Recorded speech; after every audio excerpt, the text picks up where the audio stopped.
In this video, we shall look at the interference of light. Generally, the idea behind interference is simple.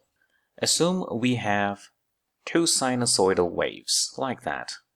So we shall show them on top of each other. So that is wave number 1. And you have an identical wave below it, wave number 2. As you can see, they are perfectly aligned with each other. Their upper and lower peaks coincide in position, like that. When they interfere, namely when they sum up, the result will be a wave with much larger amplitude, like that. If the amplitudes of the original waves are A and A, then the amplitude of that sum is quite simply 2A. In this case, we say that these two waves interfere constructively. And this happens when the relative phases between the original two waves are 0 or a full wavelength, 2 times wavelength, or any whole number of wavelengths. Now let's assume one of the two waves have the following shape. Like that. The amplitude of the second wave is still A, but as you can see, they are out of phase by half wavelength.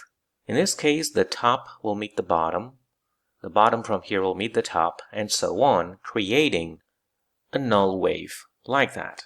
In this case, we say that they interfere destructively.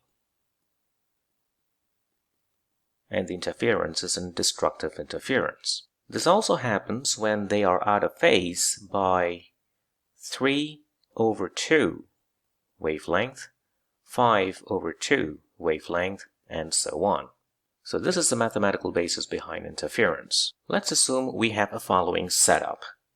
What you have here, you have two slits, very tiny slits, and this is the screen. And you place a light source behind the two slits. Now let's assume the distance between the two slits and the screen is L.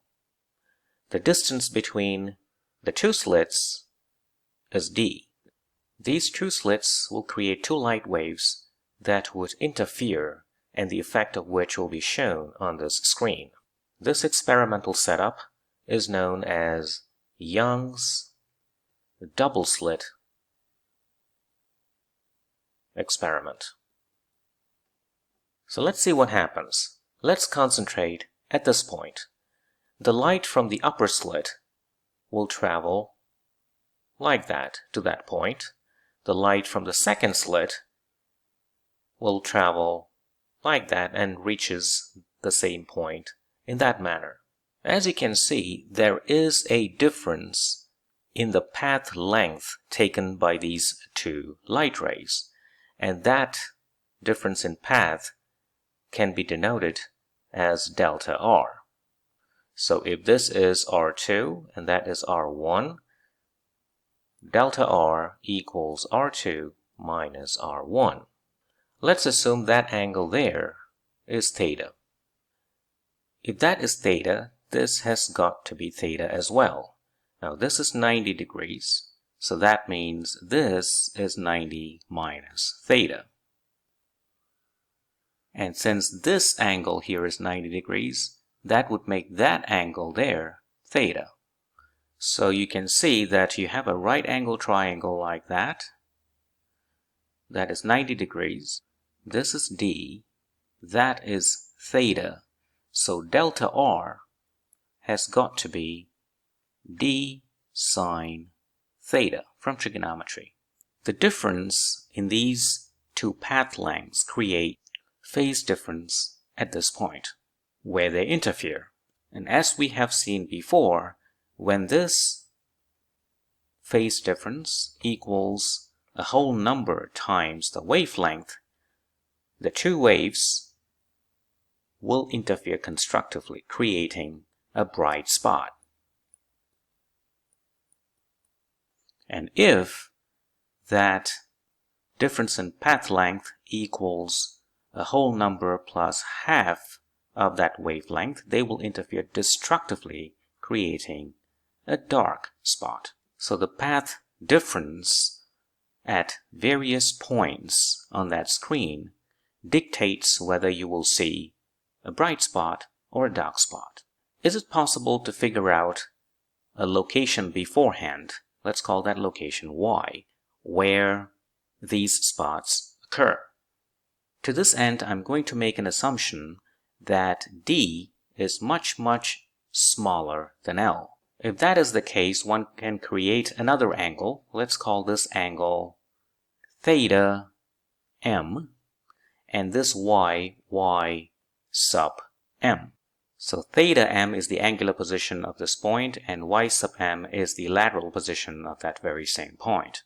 We immediately see that Y sub M over L is quite simply tangent theta M. However, when D is much larger than capital L, theta M is approximately the same as theta. And that means sine theta is approximately the same as tangent theta, because the angle is very small, and that is pretty much the same as tangent theta M. So this expression can be rewritten by simply replacing sine theta with tangent theta M, and tangent theta M is quite simply Y sub M over L. So Y sub M over L. The same thing can be done to pinpoint the positions of the dark fringes or the dark spots, like that. So basically what we have is the following. The position of the bright spots is given by the following equation. It is given by L over D times lambda times that integer M. So these are positions of the bright spots. And for the dark spots, the positions are given by L over D lambda M plus half, position of the dark fringes. When you do the experiment, this is the observation that you will see. This is the central spot, and the central spot is always bright. And then you have a spot where there is complete darkness, and then you have another spot where you have constructive interference, darkness, constructive interference, darkness, constructive interference, and so on. The intensity will simply drop as you go away from the central position. The same thing occurs on the other side. Bright, dark, bright, dark, bright. So this is the double slit interference pattern that one could see if they carry out this experiment. Let's look at the following problem. Two slits are spaced 0.25 millimeters apart and are placed 70 cm from the screen. What is the distance between the second and the third dark lines of the interference pattern when the slits are illuminated with a light of wavelength 620 nanometer? So what do you have here? These are the two slits. The distance between them is 0.25 millimeter, and that distance is 70 centimeters. So you can see this to be much smaller than that number. The wavelength of light that you use to shine the slits is 620 nanometers. In this problem, we are concentrating on dark lines, namely lines that are produced by destructive interference. We have seen the lateral positions of these lines are as follows. L lambda over D times M plus half. L is 70 centimeters, wavelength is 620 nanometers, little d is 0.25 millimeter, and M is the order of that dark line. So the position of the dark lines are measured from the center. Let's say the second dark line, that means m is 2, its position is given by L lambda over D, 2 plus half. Likewise, the third dark line is given by L lambda over D, 3 plus half. So the distance between them, let's say delta y, is given by y3 minus y2, because y3 is higher above that middle position compared to y2. If y3 is there and y2 is there, that is delta y. So from these two expressions, y3 minus y2 is quite simply L lambda over D. Knowing all these variables, we can compute delta y. L is 70 cm, so change that into meter, 70 times 10 to the power minus 2. The wavelength is 620 nanometer, so 10 to the power minus 9, that is, over D. D is 0.25 millimeter, 0.25 times 10 to the power minus 3. And that should give you the distance between the two dark lines. And you get an answer of 1.74 times 10 to the power minus 3 meter, or quite simply 1.74 millimeter. And that solves the problem.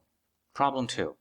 Light of certain wavelength falls on two slits separated by 0.5 millimeter. In the resulting interference pattern on a screen 2.5 meters away, adjacent bright fringes are separated by 2.3 millimeters. Find the wavelength of the light used. Position of bright fringes are given by the following equation: L lambda over D times m. L in this case is 2.5 meters. The wavelength we don't know. D is the distance between the two slits, in this case 0.5 millimeter. So the adjacent bright fringe, in this case is ym plus 1, should be L lambda over D, m plus 1. So the delta y is quite simply ym plus 1 minus ym, and that is just L lambda over D. We know the separation distance is 2.3 millimeters, so that means delta y is 2.3 millimeters. Converting that into meter, you get that.